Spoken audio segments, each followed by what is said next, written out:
All right, thank you for joining us. My name is Matthew Bay. I'm a senior analyst here at RANE, and joining me today is Chase Blazik, an analyst from our Asia Pacific team. And we're here to talk about kind of what U.S.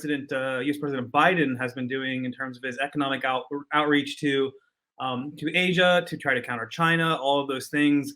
Chase, we just had the U.S. Signing the agreement for the IPEF or the Indo-Pacific Economic Framework, another one of those lovely acronyms that we have for FTAs, or sorry, trade agreements, not an FTA, in Asia Pacific. So Chase, Right. what do you think Biden's trying to accomplish right now, and why? Well, I've been keeping track of your writing pretty closely, Matthew, and I think you're spot on that he's trying to do the best he can with the cards he has for Indo-Pacific trade and for sort of counterbalancing China's economic influence there. But as you mentioned, with the Trade Promotion Authority expiring, and it doesn't seem like he's putting this up for renewal anytime soon, the ability for the president to pass free trade agreements is quite limited. So, sort of doing what you can shy of a free trade agreement while trying to keep these countries engaged. But that was actually the first question I had for you. Is this ill-fated, trying to keep countries engaged while there's not much promise of more access to the U.S. market? Yeah, I mean, I think that a lot of these countries are going to, through the IPEF framework, IPEF, they're going to basically be trying to pick and choose what works for them. So what's interesting about it, and it probably shows that there's actually not a ton of momentum behind the IPEF as a block, is that countries can pick or choose which ones to actually go into. They don't have to go into all the pillars that make it up, and there's four different pillars. There's like one on climate change, one on trade, things like that. So you might have, for example, India be willing to talk about digital trade just because it is a major market for overseas workforce that are doing things online. So that might be something that they could be engaged in. But given India and not really targeting net zero climate change by, or sorry, net zero energy transition by until I think 2070, they won't probably make any concessions on climate change. They're one of the slowest countries that are to address that. So that actually means that some of them will pick and choose where they can get some benefit out of it. But in terms of a block, there's going to be a lot of challenges from the Biden administration to use it in that way. Um, it's trying to look at some of the aspects of TPP, so the Trans-Pacific Partnership, which became the comprehensive CPTPP. I know all these acronyms, right? They tried to are taking some of the elements of that FTA, which was an FTA that had market access, and trying to look at the non-tariff aspects of it when they're looking at IPEF. Now, So most of the countries want market access. that was one question I had for you: is if many of these countries have already negotiated a lot of these things with the CPTPP, it shouldn't be a big deal for them to agree to some of these things in IPEF. Is that right? Yes, that is right. But if you think about negotiations often have concessions on both sides. The inclusion of those issues in CPTPP or TPP was largely because of the idea that I was going to be or if I was a Southeastern Asian country, I was going to have an FTA with the United States, the biggest Right. economy in the world, an actual economic powerhouse that can rival China, all of these things. So it was willing to actually some of these countries were willing to make concessions on issues like environmental standards or labor protections, because there was they were going to get that market access. If they don't get that market access, you know what, they may not have the same willingness to make those concessions. A great example of that, and it kind of came back to hurt them, was Japan. I know Japan's not a developing country by any stretch of imagination, but then Prime Minister Abe, he did a huge push against the country's agricultural sector and the Which protectionism is a there, big deal and in he Japan. dismantled it, and he spent a ton of political capital, but he dismantled it because he knew it was one of the number one or number two demands that the U.S. had in TPP talks, to actually seal them. So Japan, made those concessions on the idea of, well, I'm going to get an FTA with the United States. That kind of blew up in their face. So even from Japan's perspective, it's like, well, they kind of got burned last time. While they, for strategic reasons, will still want to join probably all four of the all the pillars, they're not going to be making the same kinds of concessions that they probably previously had done. Right. I wanted to ask a little bit of a more tactical question about these pillars. I know you said there's four different pillars. The countries can sort of say, I'm interested in pillars 1 and 3, but don't talk to me about 2 and 4. Right. But even within some of these pillars, it seems like the Biden administration, or perhaps all of these countries, I don't know who exactly crafted which terms, but even within some of the pillars, there's contentious elements. Like the digital trade pillar also includes labor and environmental issues. So, will they be able to say, "I want pillar one, but only these elements of it," or will it be this battle of you have to negotiate issues within pillars? So, I mean, I think it's probably going to be all or none because that's just the way that negotiations are. In general, when it comes to these things, the trade pillar, yes, it includes environmental standards to a degree, includes digital trade, it includes labor Labor, protections, yeah, things like that. Yeah, if you're going to be engaging in that pillar, they're going to be trying to get some sort of an agreement in place. And it's really hard to have then, 5 or 6 agreements to cover that at once. So I would assume it would be an all or none thing. But right now, the countries are all debating and discussing, which one they want to do or which ones they want to participate in. They're supposed to have that basically wrapped up. Like they said originally within a 2-week timeline. I haven't seen anything coming out in terms of statements on which countries will be adopting yeah, what. me neither. But then, it's going to be 2 years, or at least planned to be 2 years of intense negotiations, which actually in FTA talks and in trade talks, 2 years is actually a very short timeline. TPP was negotiated for basically a decade. Is the market access part of that what takes the longest time? And if there's no market access on the table, will this be easier? Is 12 to 18 months reasonable?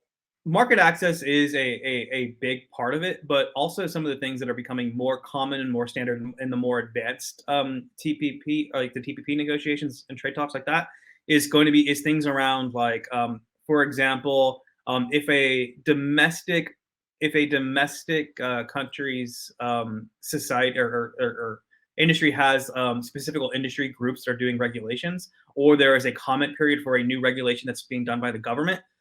Does that mean that exporters from country, are the ones that export them, do they have the same level of being able to complain or make comments as domestic companies? A lot of those things are challenging. Or, for example, if you're talking about some kind of a certification process, will the regulators in the other country then have access to then look at the certification process in the other country? So there's a lot of these like sovereignty issues that are really difficult to kind of negotiate as well, that are really just technical issues. I mean, and quite often, it's not as if the countries are trying to um, make concessions or not in these areas. It's just that it's a lot of details and a lot of very technical work that's going into it. So would you characterize the timeline as ambitious or a flat out a pipe dream? I mean, it's very ambitious. He wants to do it, within 2 years. It doesn't, and I guess you can, if you scale back the ambition of the agreement itself, you can probably hit that timeline. But then do you actually have a very good agreement? That's the thing. It's a trade off between the two. What about the lowest hanging fruit? I know you mentioned supply chains, right? Everyone cares about supply chains. We can all talk about those. Though it is something all of these countries are interested in, what are some of the difficulties that may arise in discussions about supply chains? And is there like a lowest common denominator that they could all agree on that's maybe likely to be to reach an agreement? If not in 12 to 18 months, then just eventually. Yeah, I think that the supply chain issue, like around semiconductors, which is a very internationalized industry, there might be something there. But even then, what can they realistically do? I guess in around the semiconductor industry, just because it's so rigid, you have very long lead times. Once you put in the order, you're going to get it, Right. 20, 30 weeks down the road. I don't see a lot of room for that. And then if you look at on things like energy, many of the countries besides the United States aren't really, energy exporters. India and Japan, for example, are major energy importers. Australia and the U.S. are major exporters, of course. So I think there's an issue there. On agricultural markets, we've seen in Southeast Asia, and in India, hardcore nationalism around the exports of things like palm oil or wheat. So I'm not really sure if there's a ton of room for actual agreements that are functionally, when put into practice, alleviate the actual crisis. If that makes any sense. I think they'll come up with a on paper agreement, Something. but yeah. But there's still going to be challenges when it comes to if they want to do like joint procurement, all that kind of stuff. That is a challenge in today's modern society. So, what about the membership? So, I know it was the US, some Western countries, and then like ASEAN, basically. And then a couple days later, it was Fiji as well. Do you think this could bloat into, most of the Asia Pacific? I know that sort of there are some drawbacks to that, right? If it's already going to have a long negotiations time and you start adding everyone and their mom, that makes it worse. But what do you think about the membership I mean, question? I think at this point they'll stick with the countries they have. A few more might join, but they probably will want to get something on the table.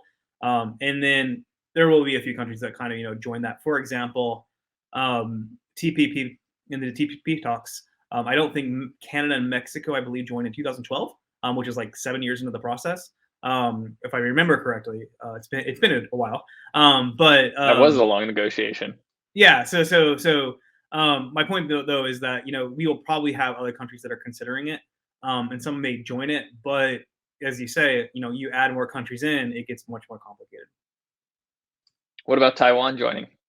No, the U.S. has been very explicit that Taiwan will not, or at least initially, isn't going to join it, even though it wanted to. As you can probably speak to a lot better than I can, doing so would provoke significant backlash by China. Yeah, and I bet it was strategic by the US. They know that many of these other countries don't want to, they're not willing to poke China just to include Taiwan in a trade framework that they're not necessarily highly hopeful about. So I bet it was mostly strategic, saying, "Well, we'll do this other thing," and that's the other part is this 21st century initiative with Taiwan, which is basically IPEF, but just with the U.S. and Taiwan, and they're negotiating that right now. I've heard some folks say that that could be sort of a gateway into IPEF if they can get stuff going with Taiwan, and then they get IPEF going, and then they have similar goals, so they can eventually say, "Hey, why not add Taiwan?" But I think that kicks the can down the road. The issues of not wanting all these other countries not wanting to unnecessarily anger China, that won't go away in 12 to 18 months or 24 to 48. Yeah, and once you have an agreement in place, the question will be is like, okay, if Taiwan wants to join and the U.S. wants Taiwan to join, what's the mechanism for joining? Will the other countries have a veto power over that, or will it be, or would they need to have a majority of them, something like that? Because I mean, in some cases it might only take a couple of countries to block that. My question to you is, how do you think that China will react to IPEF when it comes to its own regional, I guess, trade strategy? I mean, they've got RCEP already, and they keep on floating the possibility and apply to join TP or CPTPP. What do you think China's going to be doing on this? Yeah, I think they're pushing to double down on RCEP as far as implementation and the developments going on in the region with that. CPTPP, they're pushing for that, but that's the same issue with Taiwan joining IPEF, right? There are a number of countries in CPTPP that have real beef with China right now, and like Australia, for example, and Japan, who have recent, very bad baggage with China, and they have, from what I understand, correct me if I'm wrong, they have veto power. If China wants to join, they could say, "No, we don't want you to join." And it's the same thing with Taiwan. Taiwan is almost a non-starter with joining CPTPP because of the same issue. Most of these countries are not willing to rackle China just to get Taiwan in. Though Taiwan is a moderately sized economy, it's just too much trouble. And for our viewers, RCEP, the Regional Comprehensive Economic Partnership, that is another free trade agreement that is basically bare bones, that came into force a few months ago, that China is in, and a lot of Southeastern Asian countries are in as well. CPTPP is the successor to TPP. That's a free trade agreement as well, but it was kind of U.S. designed and has a lot more standards on top of just the free trade. Yeah, and IPEF is kind of trying to take some of those standards and apply them to the negotiation without having the FTA. I guess the last thing that I kind of had for you, Chase, is do you think there would actually be room down the road for China to actually enter CPTPP? I know they've put it out there. They would have to do a lot of changes in terms of the regulatory standards to align it with CPTPP. But do you think that is how realistic are they actually going for this? I guess. Well, I mean, they really want it in Beijing, first of all. That they don't want to be excluded from the region, and they want to be able to influence any sort of trade negotiations going on in the region, rather than what they viewed this as originally as the U.S. trying to keep China out of the Asia Pacific, which they view as their own backyard. So China wants in, but I think it really depends on this sort of this very heated strategic moment we have right now. I think that would have to pass. And Japan and Australia and other countries, there are issues with very particular parts, like China not being willing to reform SOEs and other issues that are part of CPTPP. Those are real sticking points too. So if the strategic moment right now of competition sort of passes and everyone says, China's not that bad in 5 years, then there's still the issues of these technical aspects of CPTPP that some current members are quite doubtful that China would be willing to implement. So it's not a walk in the park. It's not impossible because, like the U.S., China's got a big market, and that goes a long way in trade agreements. But I wouldn't put a lot of hope on it in the next 5 years. I mean, I guess you could make the argument that in many ways TPP would have served its purpose if it actually forces China to make some of those concessions and actually get Right. into this successor. Right. It's a really roundabout way for it to have some success, but I guess that would be one way. But going kind of to the question about will they actually implement those reforms? Um, how do you think Xi, other power players within the Communist Party are looking at that? Is there a divide there that we can look at in terms of maybe there's one cohort that is more in favor of those kinds of reforms? I assume Xi is not, and then also I guess is that going to be something that's a key theme as Xi is likely to be getting a third term later this year? Yeah, I mean, this has been something that the Chinese state, the governing apparatus, has been pushing the last few years. Is we're reforming and opening, and she keeps saying the same thing. Xi Jinping, we're reforming and opening, so we're opening more and more to the world. The outside world doesn't usually perceive it that way, but in some ways they have been. Right, the financial sector has been opening up more and more, especially with things like insurance, allowing in Western companies, some to even not have a joint partnership, to just be wholly foreign owned, which is kind of a big deal for China. But in many other ways, the economy is not opening up. Like she has been very much pushing state-owned enterprises, making them stronger, making them leaders in key sectors. So saying, "Oh, we want to really scale them back just to get into CPTPP." I guess it would be depend on enforcement. Can China promise something that CPTPP won't be able to hold them to, just enough for them to get in? Maybe, but that's a big point of contention for at least Xi Jinping, and just one example of there are some real structural things that unless CPTPP has good enforcement, they're not going to get through to China. The one way I could see them trying to kind of thread the needle, and I don't know if it will work, is kind of adopt the model that we've seen other countries do, where their SOEs are effectively independent entities. But to do so, China would be giving up control over them, which is the political control of them, which they probably wouldn't want to do. So I don't think you'll ever have that independent and actually independent SOEs in China, the same way that you might see in say in even a country like India.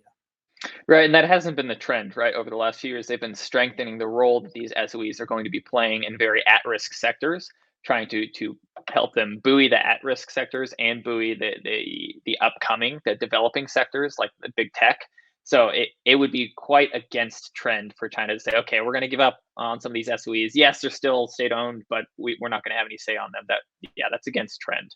I did want to change topic real quick and ask you a different question. We've talked about this a little bit with U.S. tariffs on China for the longest time. No, no, no. There's no there's no developments going. And in the last few weeks, few months maybe, Yellen has been Treasury Secretary Yellen, correct? Yes.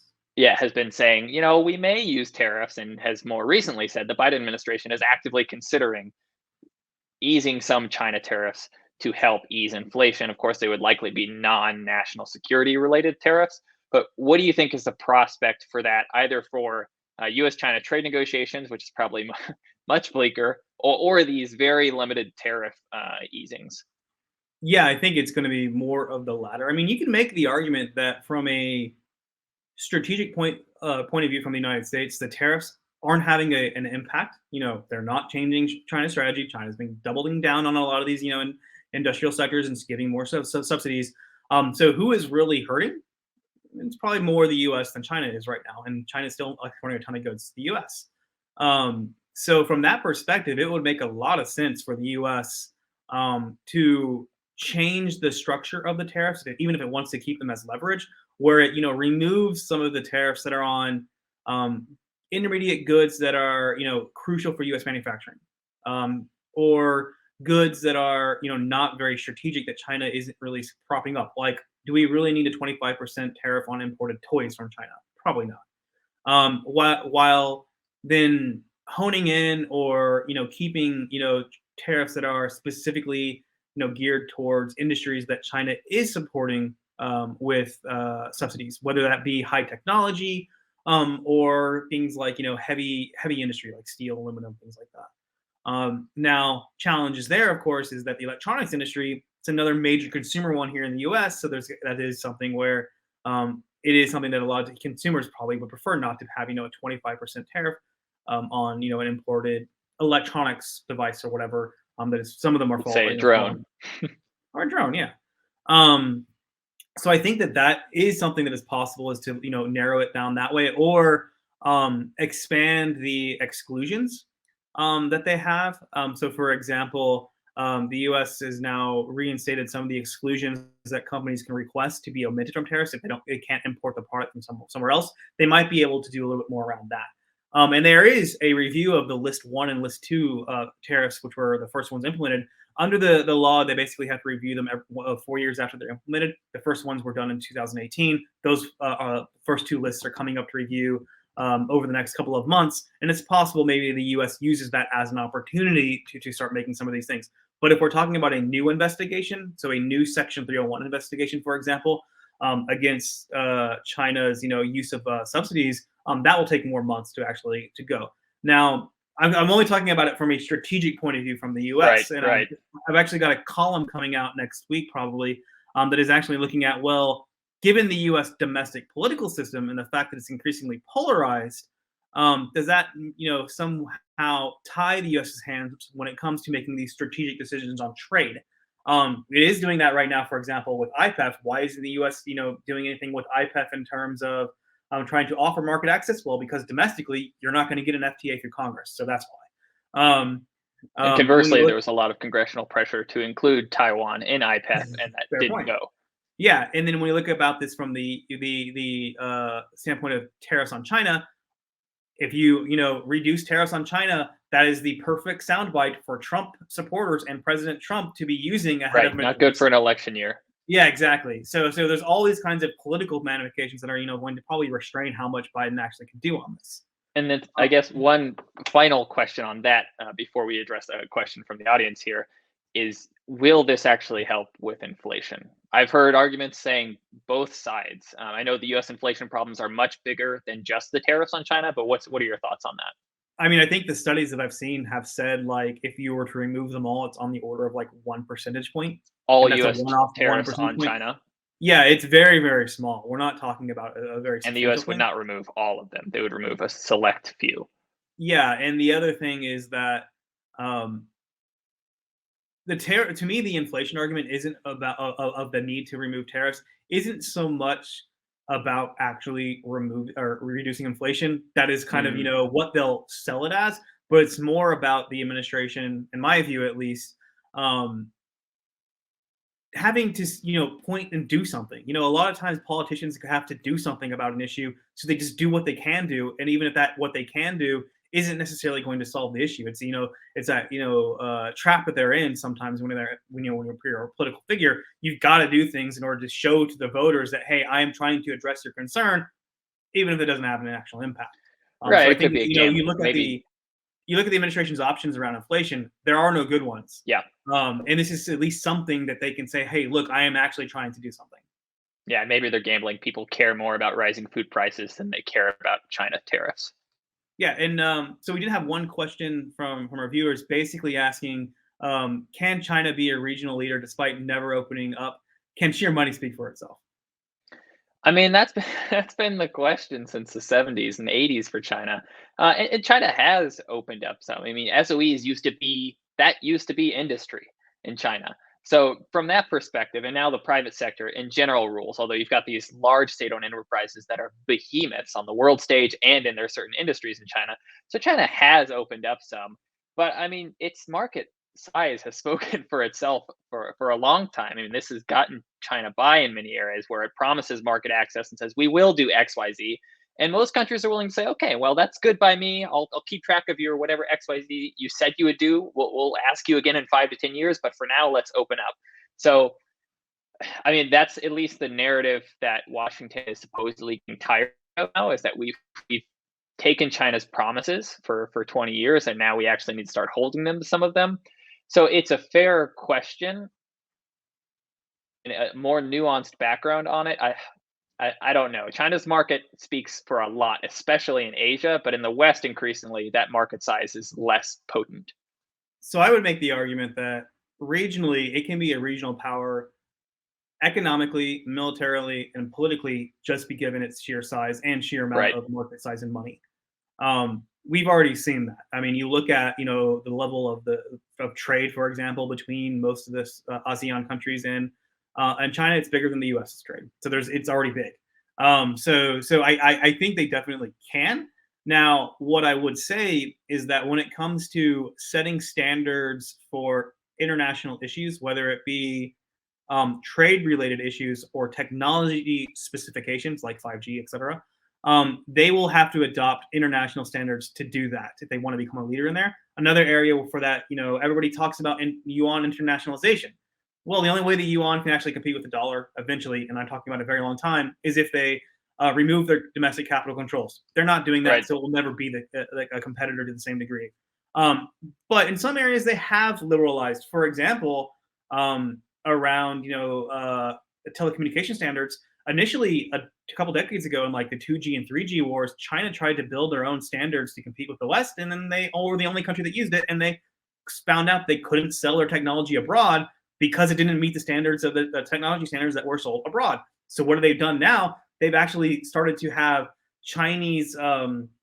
They've started to have Chinese companies being the ones that are leading standards development around 5G, to try to influence and the international ones so that they are playing a leading role in that. And China has their so-called standards 2035 strategy to do that in a bunch of different sectors. So in Right. many ways, it depends on where you're looking at. Are they going to lead, or are they not going to lead? Another way where I personally would look at is potentially them trying to do a similar thing, is having Chinese patents play a larger role internationally. I know that Chinese IP law has been long, or Chinese domestic IP things have been long criticized for stealing IP. It's a market you can't trust, etc. Right. But Right. what has China tried to do over the last 5 years? It's strengthened its internal IP laws, because it's now getting to the point where Chinese IP in certain industries like AI, gene editing, things like that, are starting to be as competitive to the West. So if China wants to actually play an influencing role globally, it needs to start developing that ecosystem domestically, whether it be having the lawyers necessary to actually enforce those kinds of IP things. So I do think there Right. And are areas where that's been the China is critical doing view of that. the IP, is that China in the last 5 years has been protecting its domestic IP, especially to protect those technologies they're developing, and they care about the foreign IP, but just not as much. Yeah, so I think in some areas we are seeing China liberalize around like standards and the way they're looking at that, as a way to play more of an international and regional role. But in other areas like finance or SOEs, things like that, there are limitations to how much they actually want to liberalize there or use the international Right. model. So I think it's just kind of pick or choose, which I know is a very different issue than RCEP, but it's a great topic no matter nonetheless. Certainly. Now, with that said, I want to thank you all for joining us. If you like our stuff, you want to go read more, you can always visit us at www.raneworldview.com or www.stratford.com.